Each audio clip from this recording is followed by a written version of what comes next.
$1,000 car payments used to be something you only saw in luxury car commercials. Today, they're everywhere, on regular roads, in everyday driveways, owned by people making absolutely normal American incomes. But here's the part nobody talks about. Most Americans cannot afford a $1,000 car payment. At least, not without sacrificing something major behind the scenes. And if that sounds dramatic, just wait. Because once you see how Americans are actually making these payments work, the story becomes a lot bigger than cars. It becomes a story about income, inflation, debt culture, and the future of the American middle class. Stay with me.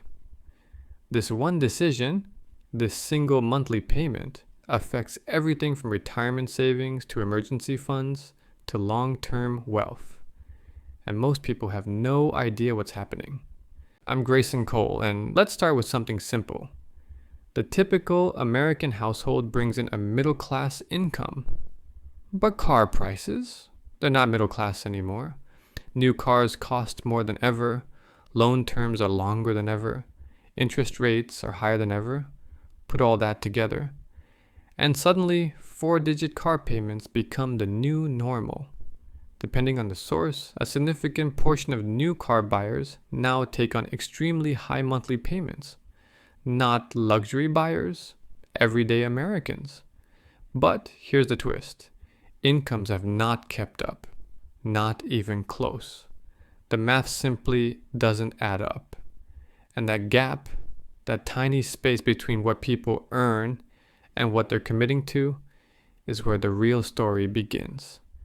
If you ask someone why they bought a $50,000 plus car with a $1,000 payment, they'll usually say the same things. It's reliable. I need it for work. I got a good deal. Everyone has one.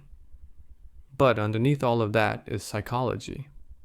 The part people don't talk about. 1. Lifestyle. Inflation.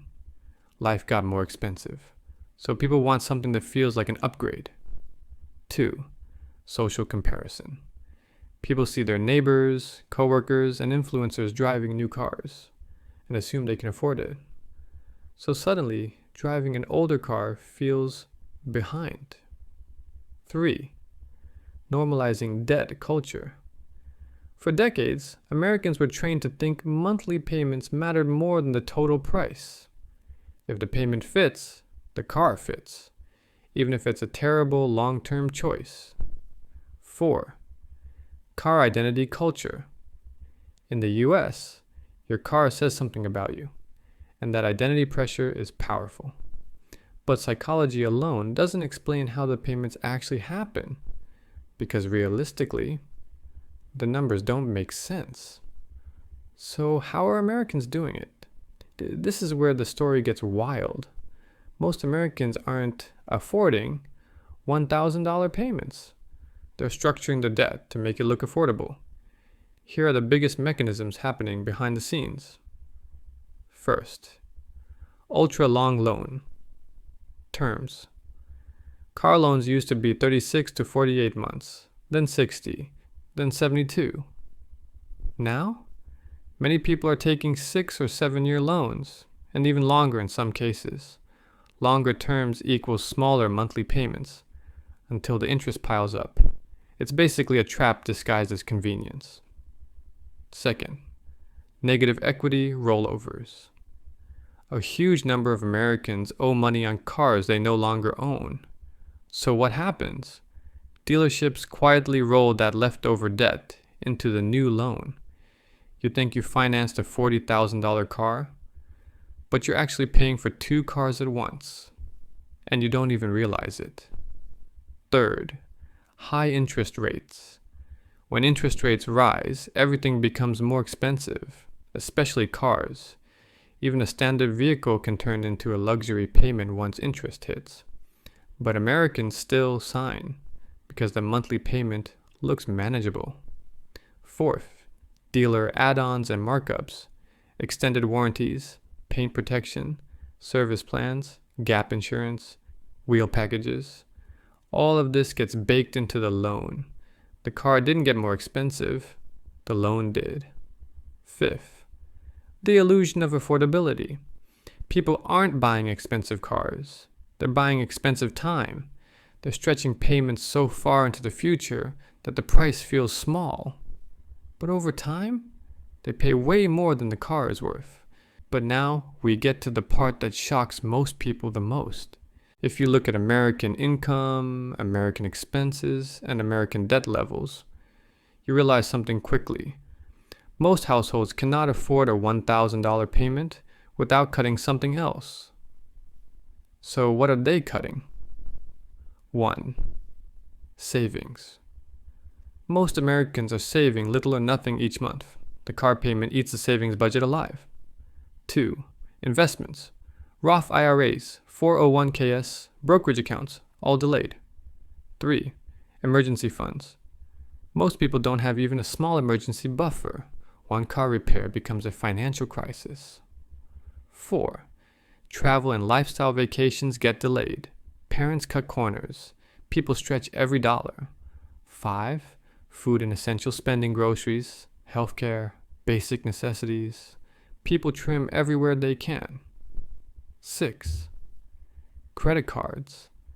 This is the biggest one. A lot of people bridge the gap with credit cards, and those balances grow quietly in the background. Car payment gets paid. Everything else takes the hit. That's the secret. The payment goes through. The bank approves it. But the trade-off is hidden. This part matters, because once you understand the long-term impact of expensive car loans, everything changes. A car loses value quickly, but the debt, the interest, the opportunity cost, that grows. This is why so many Americans feel stuck. They're driving in nice cars, but they're not building safety, not building options, not building wealth. It's not a moral issue. It's a math issue. You can't build wealth when your money is tied up in things that lose value. Let's do a simple thought experiment. Imagine someone invests $1,000 a month starting at age 25. They don't do anything fancy, just a simple, broad market index fund. Decades later, that single decision is life-changing. The difference between driving a car that impresses people for a moment and owning investments that take care of you for a lifetime is millions of dollars over a lifetime. Literally. That's what the car payment costs. Not money today, money tomorrow. And most people never realize it. Here's the part that matters most. The solution. If you want to protect yourself from the debt trap, do what financially secure Americans do. First, buy cars 2 to 4 years used. You skip the biggest chunk of depreciation. You save thousands. Second, keep total car cost under 10% of annual income. This is a single best rule. Third, pay in cash. When possible, even partial cash reduces long-term interest pain. Fourth, avoid add-ons at dealerships. You don't need them. Most are upsells. Fifth, focus on the big 3. These determine your entire financial life. Housing, transportation, food. Get these right and everything else becomes easier. Here's the truth. Almost no one will tell you. Americans aren't irresponsible. Americans aren't bad with money. Americans aren't overspending because they're reckless. Americans are dealing with a system that got more expensive faster than their income did. Cars got pricier, loans got longer, interest got higher, and culture shifted so that expensive cars became normal. But they're not normal. They're a trap that quietly locks millions of families into debt cycles that keep them from building long-term wealth. But the good news, once you understand this, you can choose differently. You can step out of the cycle, you can own your money, own your freedom, and build a future where your car is just a tool, not a financial anchor. Thanks for watching. This is the reality of U.S. personal finance. And the more you understand it, the more powerful you become. If you want to learn about how billionaires invest their first $20,000, check out the left video. And if you want to learn the shocking statistics of average American, check out the right video. I will see you there. And if you want, then you can subscribe the channel and hype the video. This will really help out the channel in the long run.